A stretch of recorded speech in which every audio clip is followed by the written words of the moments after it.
जय जय श्री बिहारी जू सरकार की जय। श्री अयोध्या धाम की जय, सरयू मैया की जय। रघुपति विपति दवन। गोस्वामी तुलसीदास जी का ये पद विनय पत्रिका से है। तुलसीदास महाराज कहते हैं, श्री रघुनाथ जी विपत्तियों को दूर करने वाले हैं। आप बड़े ही कृपालु, शरणागतों के प्रतिपालक और पापियों को पवित्र करने वाले हैं। निर्दयी, दुष्ट, नीच जाति, गरीब और बड़े ही मलिन मलेच्छ तक को राम नाम का स्मरण करते ही आपने अपने परम धाम को भेज दिया। गजेंद्र, पिंगला, वैश्या, जामिल आदि विषयों में मतवाले दुष्टों को कौन गिने। ना जाने इनके समान कितने पापियों का को आपने अपना धाम दे दिया। हे तुलसीदास, बात तो ये है कि जानकी नाथ प्रभु रामचंद्र ने किस किस को मुक्त नहीं कर दिया। जिसने शरण ली उसी को मुक्ति दे दी, फिर मुझे क्यों ना देंगे।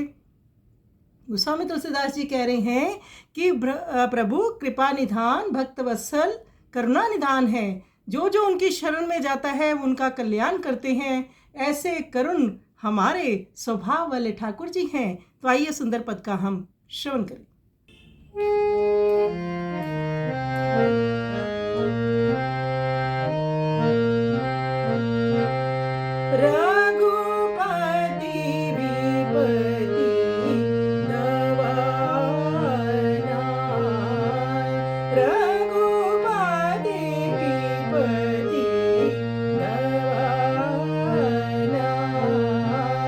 परम कृपालु प्रणत प्रति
र